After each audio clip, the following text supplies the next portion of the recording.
Anak, mag-ihip ka man ng tubig. Sabi niya, mamaya na.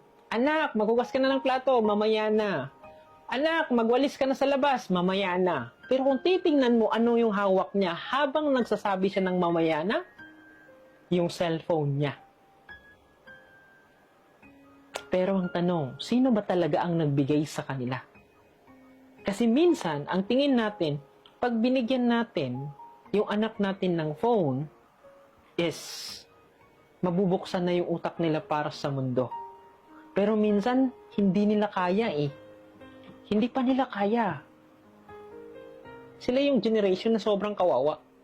Bakit? Nabombard sila or nabigyan sila ng sobrang technology na minsan naabuso at pagdating ng araw, nagiging addict na sila. To the point na hindi na nila kaya yung sarili nila na alisin yung masamang ginagawa nila.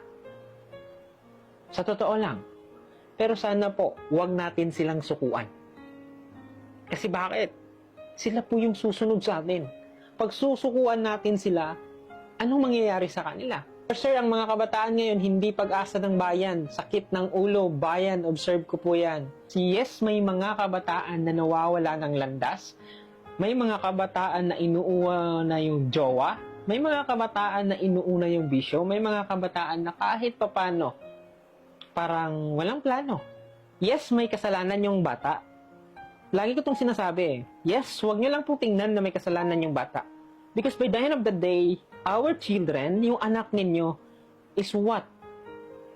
Biktima lang po sila ng mga desisyon ng matatanda. Yan ang tandaan ninyo. Maybe nakapag-decide na sila habang lumalaki sila, pero isipin ninyo, yung kabataan ngayon, cellphone na lang ang hinahawakan. Ang tanong kasi, sino bang nagbigay ng cellphone sa kanila? Sino bang nagmamanage dapat na, okay, anak, 1 oras lang gamit mo. Pero hindi eh. Tingnan nyo ngayon. May 3 years old para tumahimik, para magkalma yung bata. Anong ibibigay? Cellphone. Tapos paglaki niya, i-question mo, bakit addict siya sa cellphone? Bakit wala na siyang ginagawa? Ayaw niya na magtrabaho. Eh sino ba naman? 3 years old pa lang. At 16 siya ngayon. 13 years ng buhay niya, naglalaro lang siya, nagsa-cellphone lang siya, at sasabihin mo sa kanya na, iwasan mo na, tanggalin mo na. Hindi po yun madali. Kasi alam nyo, pinaka-below sa 13, huwag nyo mo nang pahawakin ng phone eh. Because our phone is a digital cocaine. Alam niyo ibig sabihin ng digital cocaine?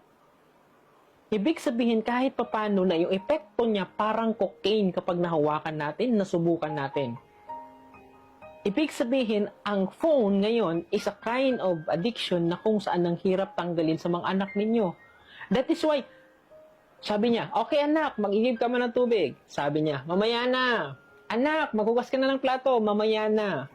Anak, magwalis ka na sa labas. Mamaya na. Pero kung titingnan mo ano yung hawak niya habang nagsasabi siya ng mamaya na, yung cellphone niya. Pero ang tanong, sino ba talaga ang nagbigay sa kanila? Kasi minsan, ang tingin natin, pag binigyan natin yung anak natin ng phone, is mabubuksan na yung utak nila para sa mundo. Pero minsan, hindi nila kaya eh. Hindi pa nila kaya. Ano po, huwag natin silang sukuan.